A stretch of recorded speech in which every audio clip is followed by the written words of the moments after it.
Vieną kartą gyveno batsiuvys.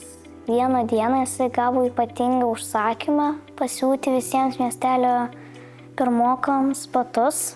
Jam buvo nedaug laiko duota, tai jisai iškart pradėjo galvoti, kaip juos kurs. Jam atrodė, kad pirmokai labai panašus, tai jisai ėmėsi kurti tokių pačių batų. Kai jisai išdalino pirmokams tos batus, nei vienas nesidžiaugė. Vieniems buvo batai per dideli, kitiems per maži, o vienai mergaitė beveik tiko, bet jinai irgi buvo nusiminusi, nes batų spalva buvo jos pati nemėgstamiausia. Tai batsiuvys suprato, kad pasaulyje reikia ir įvairių batų.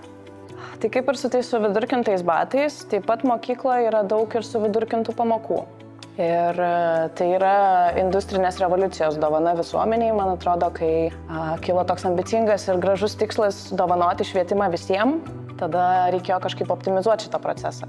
Ir tuo metu atsirado tokios pamokos, kuriuose mokytojas atsisako individualizuotų instrukcijų ir tiesiog aiškina visiems vaikams pagal amžių tą pačią informaciją.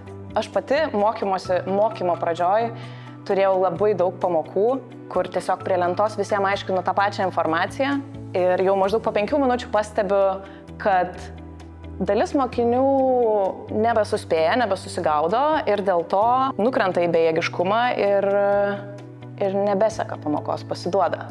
O kita dalis mokinių, jiem jau viskas aišku, jie viską žino ir dėl to jie tiesiog pradeda nuobodžiautis jausti ir užsiimti kitais dalykais. Tai dėl to galiausiai pamokoje lieku tik su 3 mokiniais, kuriem tiko mano parinkti metodai, tiko mano parinktas tempas, o visi kiti nugrimzdė kažkur savo dalykuose ir grįžta kartais, kai aš labai atkreipiu jų dėmesį.